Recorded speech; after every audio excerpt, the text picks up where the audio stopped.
But the funny thing is, if you want to see well-rounded, unique African stories, Nigerian stories done well, you will not see them on YouTube. They are definitely not going to be on YouTube. What you see on YouTube are budget movies.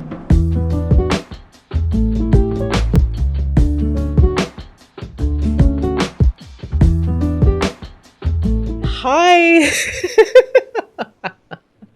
This is It's been almost a year. I think we did second episode, I think sometime in January, and after doing episode 2 of Talks with Thandie, the podcast since January. This is what, the last week in November, and it's been almost a year.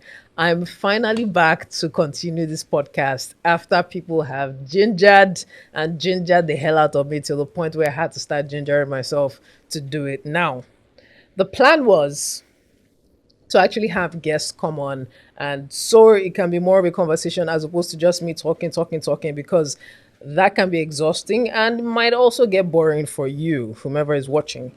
But I did not want it to stop me from doing this episode, because if I keep saying, let me wait till someone has time and whatnot, I might never do it. So I decided again to do it by myself till I have somebody to join me on the conversation. But subsequently, I'm definitely going to have people come on with me, so it's not monotone.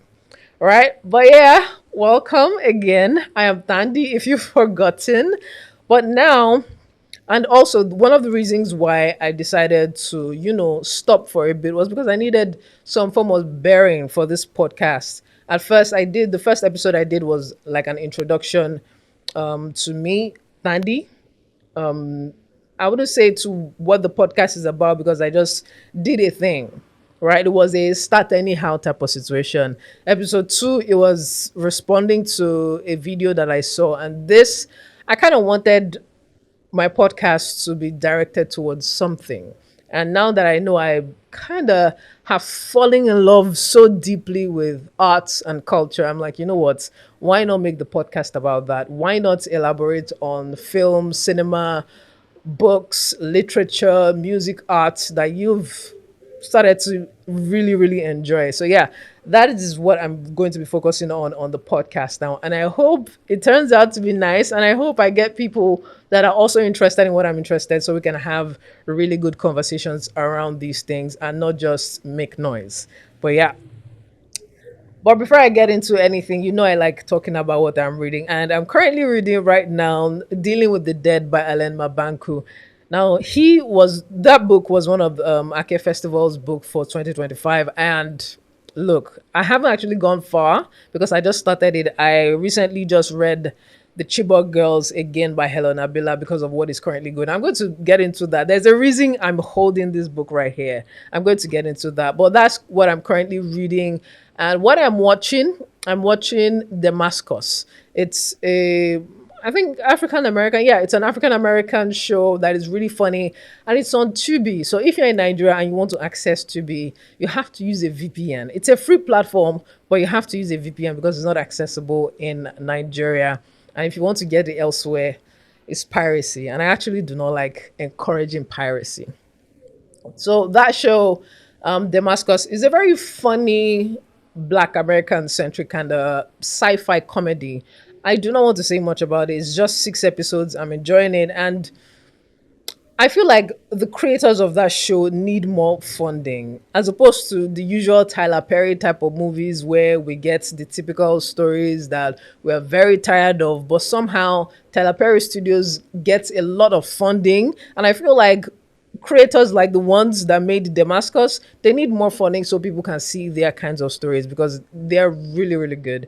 If you've not seen the show, I think you should check it out. It's a really good show. So let me quickly get into what I'm talking about. Well, one of the things I'm talking about today. I know a lot of us have watched The Herd. When it came to Netflix, lots of people went to watch it because it's now accessible on Netflix, right? As opposed to just in the cinemas, and the people that love going to cinemas go to watch it. And I think something that also boosted more people seeing The Herd before it came to Netflix was National Cinema Day. That was on the 1st of November, if I remember correctly. Yeah. It was on the 1st of November. Tickets sold for 2K, and lots of people went to watch The Head because I know I went to watch Chainsaw Man. It's an anime. And I just wanted to see, okay, is it possible to watch The Head? And I saw that tickets for that movie were sold out. So yeah, I'm guessing lots of people in different parts of Nigeria watched The Herd before it came to Netflix. And I think it was when more people saw it on Netflix, the conversation started to spike.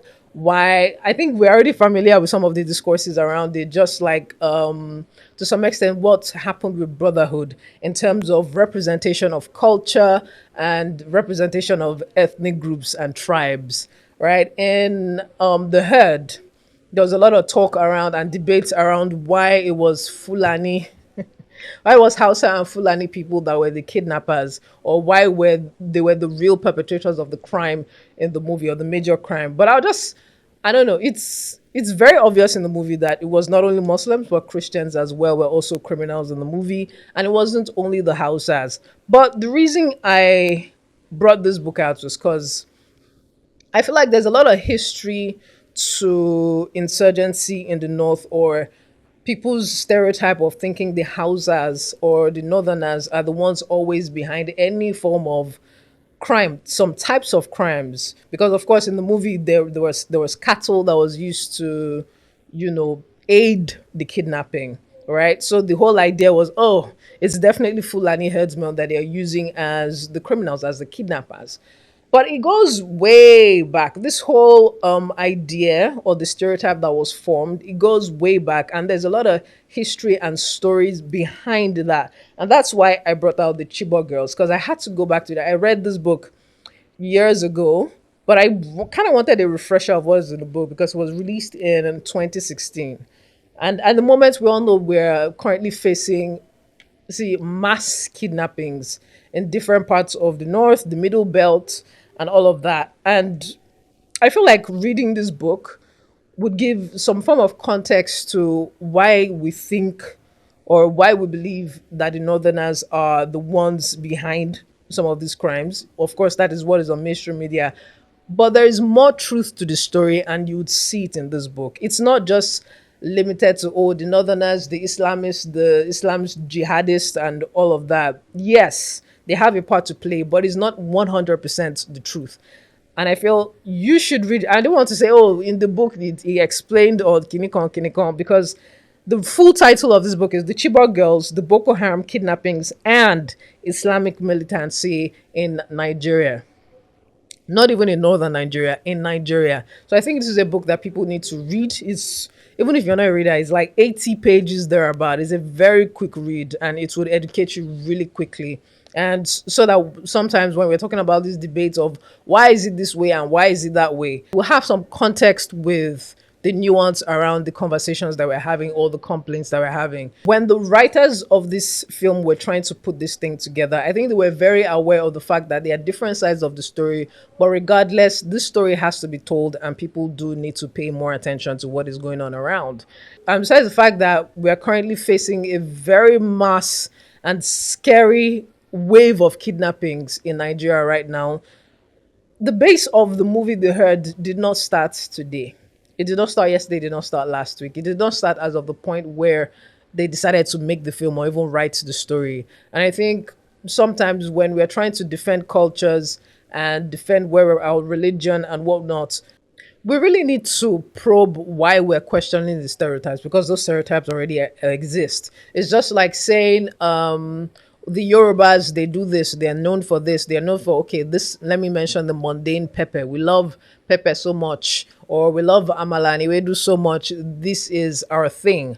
Or the Igbos, they do a lot of, they don't go down to greet and things like that. We say, okay, yes, this is what they do. And I think some of the reasons why a lot of people that will be kicked back against the portrayal of a part or a sect of their culture is because of the gravity of the crime that they are being accused of to some extent. Maybe not being accused of, or what their religion and their tribe is being portrayed as. Because it's terrorism. It's a very big deal. No tribe would want to say, oh yes, yes, yes, I completely agree, we are the ones that do this, of course there'll be kickback.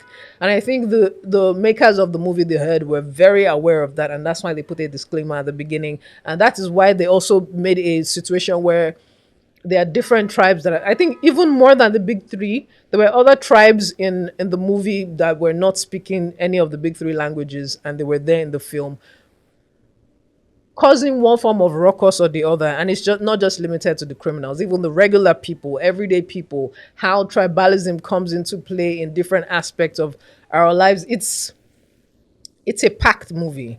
And despite the fact that it's not a perfect movie, it's a very it's a very packed movie, and there's a lot of nuance around the base of the movie. So I think that is just by the way. One of the things I wanted to talk about today, because I'm shifting more into cinema and film. I saw a video this morning because when I stepped out of my house today, I wasn't entirely sure what I was going to talk about in this episode. But luckily for me, I saw a video of a girl. I wouldn't say she was ranting, she was complaining basically about the state of Nollywood in Nigeria. And she went on, I think in the video in on YouTube, because this is going to be posted on YouTube. I'll put it in the description a link to the lady's video so you'd have like some context to what I'm talking about. There's this lady, she complained and she said she's tired of she's tired of love centric movies in Hollywood. That every day love, love, love, love, love. That she's tired. We want something else. That in Nigeria we have a lot of cultures, we have a lot of stories. We're not getting enough from Nigerian filmmakers. We want more and all of that. And I'm like, you know what? Valid point. She made a lot of valid points in the movie, in the video. But I just started thinking about a couple of things that she was saying. The reason why, because she made reference to YouTube movies, and I'll just say first and foremost, go to the cinema. Go to the cinema. It's at the cinema you'd see movies that have proper funding, and the filmmakers are more creative with the stories that they're telling, and they are not necessarily trying to copy Nollywood. I mean Hollywood. They're not necessarily trying to copy Hollywood. Go to the cinema, watch movies that are there. It will surprise you what is available in cinemas. And everybody is always waiting for what is available on YouTube, what is coming to Prime, what is coming to Netflix, and whatnot. But our cinema culture is dying. For people to go see a movie in the cinema, the the filmmakers would have to have danced like a billion times on the internet, would have to have gone to like a billion podcasts to make jokes here and there just so people would know this movie exists, go watch it. Example, Ginger is one of the highest grossing movies, I think even the highest grossing movies of 2025. Guess what? The four major makers of that, Kiki, Bolaji Ogumola, Bisola, and Mumi Toriola, the four of them, they did this kind of media rounds. They did a lot of skits, many skits. And because people are seeing those videos, they're going to the cinema to watch it. But that is the price that they have to pay. They are constantly trying to sell the movie after they've gone through the whole process of writing, filming, editing, everything. They also have to promote their movie for people to actually go watch the movie so they can make their money back. And I'm like, it's in the cinema. You want to watch a variety of stories. You want to watch new stories. You've mentioned, she mentioned in a video, she mentioned fantasy, something about our supernatural side of our culture that is, we do not see it enough in movies. But in Yoruba movies, we get to see those a lot. Yeah, we get a lot of Yoruba epics on Netflix, but in Yoruba movies, you get to see those a lot. If you see Labake Olododo, Iyalode, they all came to cinemas. Abanisete, I'm not sure I got the pronunciation correctly. They all came to cinemas, and we get to see the spiritual sides of our stories. But the funny thing is, if you want to see well-rounded, unique African stories, Nigerian stories done well, you will not see them on YouTube. They're definitely not going to be on YouTube. What you see on YouTube are budget movies. So the reason why you'd see love in every word, people talking about it, oh, because of Odogun Parara and Achalugo and their and their love story that was so cute and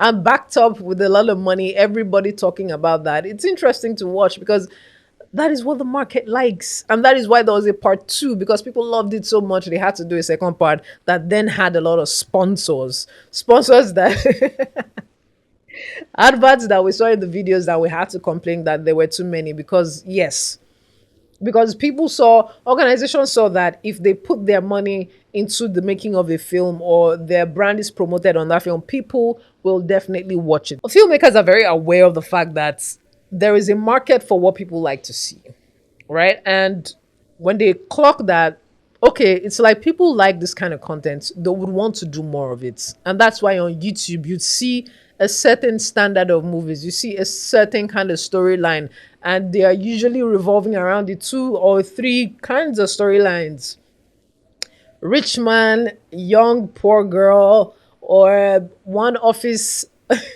people meetings, one billionaire boss and one of his subordinates, and all of that. That's the pattern.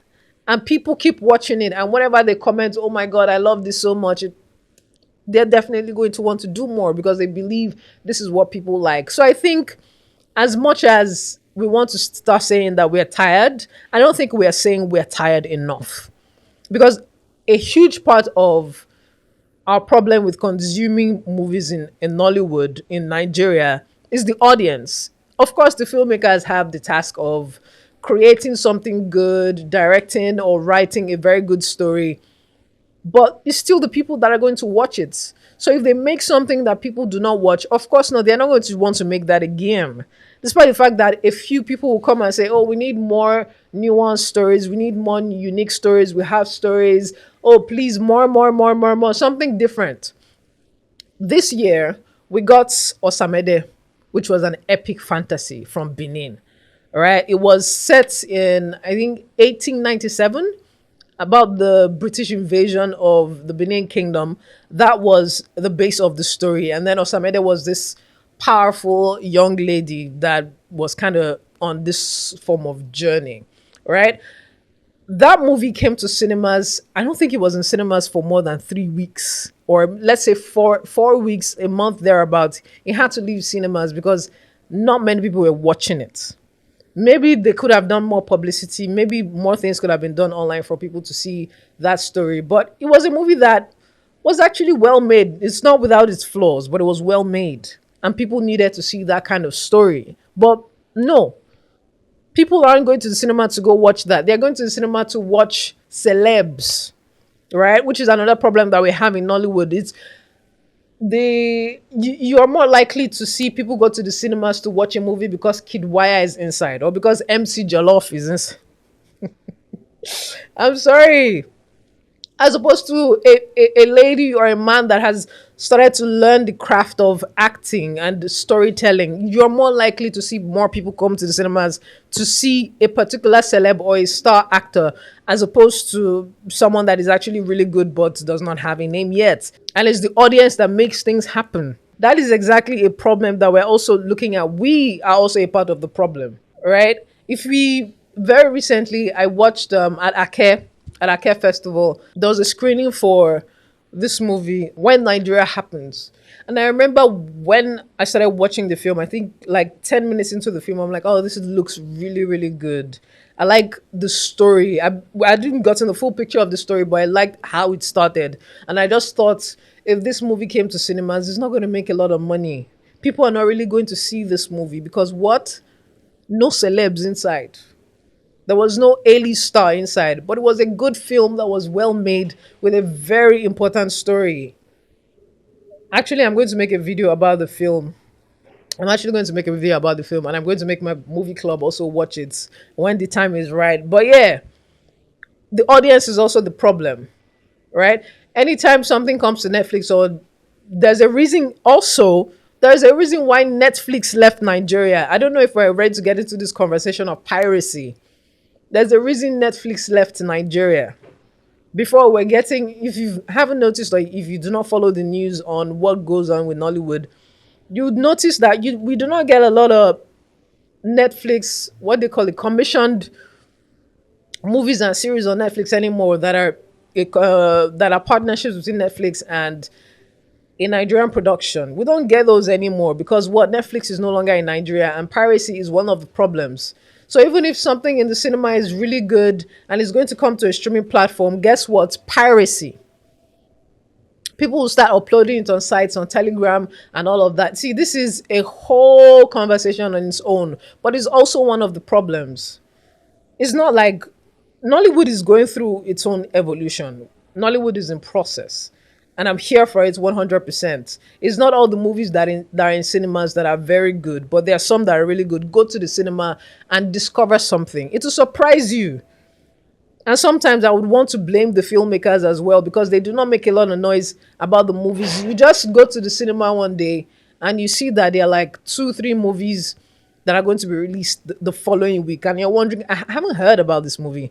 And I follow the way I go about just looking for information about Nollywood movies and what is about to be released and who is releasing what. Sometimes I'll go to the cinema to go watch maybe a foreign movie or whatnot, and I'll start seeing posters of movies I haven't heard about. And I'm like, okay, what happened to publicity? Nobody's going to come to the cinema to watch anything if they've not heard anything about it. And I follow what is going on in the Nollywood space. So these are some of the issues. And also, we really need to understand that it's not all Nollywood filmmakers that have a lot of funding. And that is why Nollywood movies on YouTube have their own type. You can see they use shortlets, they are usually in enclosed spaces. They are operating within a budget. So as much as they want to even get creative with the storytelling they are trying to do, they're always limited by budget. Right? If you want to get something that is really good, that has some money behind it, you'd see it in cinemas. And trust me, it's not only Kemi Adetiba that is making good movies. Oh. It's not only Kemi Adetiba that is making good movies. Yeah, she's a big name. She's been in the industry for years. She has a track record of making good films. Yes, but she's not the only one. She's not the only one. Niak, I don't want to start getting into what is coming out in December, but one of the biggest movies coming out in December is from Ant Hill Studios, Nia Kimolayan's film, Colors of Fire. That is one movie that I'm really excited about. Right? There's a lot coming to cinemas in December. So this whole complaints that we're making about we need more stories, the new stories are coming, being told in a very African and Nigerian way. They're coming to cinemas, but of course, you have to go to the cinema to watch it. It's not going to be on YouTube. Chances are it's not coming to Netflix. It might not come to Prime. Go to the cinema. If at all it comes to Prime or Netflix, it might take a while. I think before I had mentioned Osamede, which was a really good film that is not within the typical range of what we usually talk about. Yoruba epics, some are good, some are not so good. But the ones that are good, like King of Thieves, House of Gao was really good. I had mixed feelings about Labake Olododo, and a bunch of other Yoruba movies. They are in cinemas. Sometimes they come to Netflix, sometimes they go to another platform. It's very tricky. But in I think earlier this year, around the middle of the year, we got an action film. We got a few action films. There was Hakim, which honestly, in my own opinion, they were trying to pander to a Hollywood style of filmmaking, which honestly does not interest me very much. And there was Dead Tide. Now, Dead Tide was this action movie that was filmed on a beach. The entire movie was filmed on a beach, and it spent about 3 weeks in cinemas. It was the directorial debut of Sergio Gunake.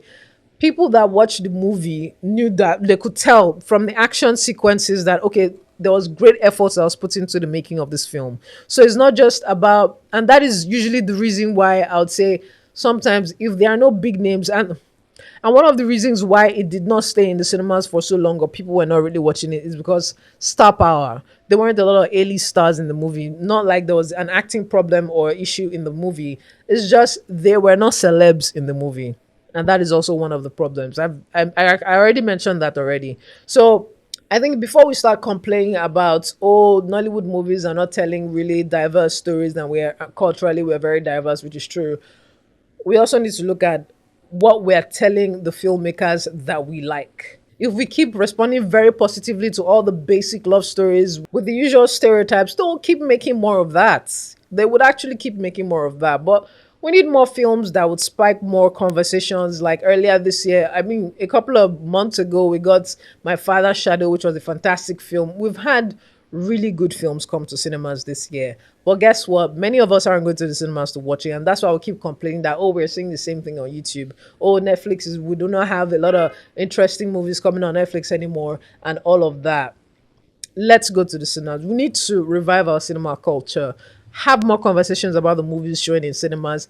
Get more people to go to the cinemas to watch movies. And yeah, Nollywood, we know we have some issues in Nollywood, but if you're really paying attention, there is the evolution. We are definitely in process. We can see the improvements in our films. Let's encourage it.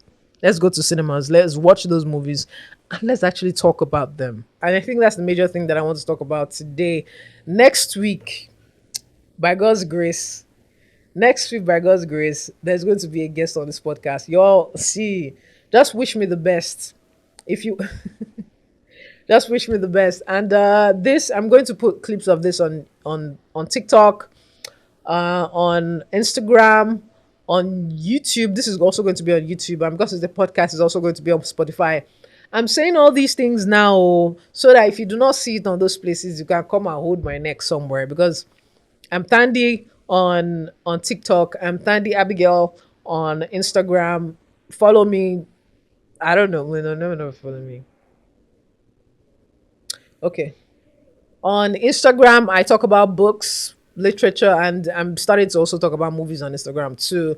On TikTok, I talk mostly about movies, but also now I'm starting to talk about books on TikTok as well. So it's the whole shebang. And I might come to Twitter. I don't know. Anyway, on Spotify, you can like this, you can reshare. I think you should do that. If you leave a comment about your thoughts on what I've said, if you have more thoughts to share, put it in the comments. Share this podcast to people that you know, people that may or may not agree with what I have said, and let's try to have a conversation around it. So if you listen on Spotify, just drop your comments there. We'll read it in the next episode. For YouTube as well, drop your comments to be read on the next episode. Maybe till we have like a platform where you can ask questions, drop comments or suggestions, and all the whole thing. But major thing, share. And I also love to know your thoughts as well. So yeah, behind the cam, I have Big Sam. He's the one that set this whole thing up in like an hour thereabouts, or maybe more.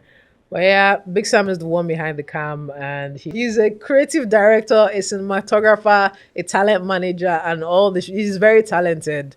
And I think we also see that he's the owner of Panda Impress You and this studio that I'm using.